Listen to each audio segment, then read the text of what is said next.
সংসদে গিয়ে আমার প্রথম কাজ একটা খসড়া আইন প্রস্তাব করা, যেখানে তিতাস যদি গ্যাস নিতে পারে তাহলে তারা গ্যাস দিতে না পারে তাহলে তারা বিল নেবে না।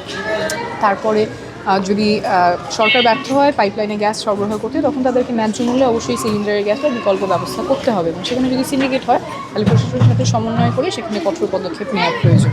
রাস্তাঘাট জলাবদ্ধতা এইসব ক্ষেত্রেও, তারপর এখানে মশার উপদ্রব, প্রচণ্ড মশার উপদ্রব, এবং ডেঙ্গু সিজনে দেখা যায় যে অনেক মানুষ ডেঙ্গু চিকুনগুনিয়াতে আক্রান্ত হচ্ছে, কিন্তু আবার হাসপাতাল এখানে ঘনবসতি এলাকা লাখ লাখ মানুষের বসবাস, শুধুমাত্র একটা হাসপাতাল মুগদা মেডিকেল কলেজ হাসপাতাল, টারশিয়ারি হাসপাতাল, সেখানে অনেক অব্যবস্থাপনা আছে। একটু আগে একজন বলছিলেন যে মুগদা মেডিকেলটা যদি ঠিক হয় তাহলে এই এলাকার মানুষের অনেকগুলো ভোগান্তি কমে যাবে। তো এই হাসপাতালটাও যাতে আদর্শ একটা হাসপাতাল হয় সেজন্য পরিকল্পনা আছে, শিক্ষা নিয়ে পরিকল্পনা আছে সুনির্দিষ্ট, যাতে করে আমাদের ছেলেমেয়েরা যুগের সাথে তাল মিলিয়ে চলতে পারে, আধুনিক শিক্ষায় শিক্ষিত হয় সেজন্য পরিকল্পনা আছে। আমাদের প্রত্যেকটা স্কুলে যাতে করে ওরা শুধুমাত্র বইয়ের পড়া না, সহশিক্ষা কার্যক্রম সেখানে সেটা নিয়ে শিখতে পারে, মানসিক স্বাস্থ্য নিয়ে শিখতে পারে, AI, language lab, science lab, এটা আমার বড়দের থেকেই আমি ব্যবস্থা করার প্রতিশ্রুতি দিয়েছি।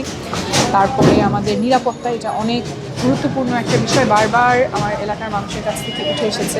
আরেকটা বড় সমস্যা হচ্ছে এমপির জবাবদিহিতা। অনেকেই বলেন যে বছর পর বছর আসলে কাউকে পাশে পান না, নির্বাচনের আগেই দেখা যায় আর অন্য কোনো সময় পাশে পাওয়া যায় না। সেই ক্ষেত্রে আমাদের এখানে স্থানীয় অফিস ডিজিটাল ড্যাশবোর্ডের মাধ্যমে আমরা জবাবদিহিতা নিশ্চিত করব, সেই প্রতিশ্রুতি আছে।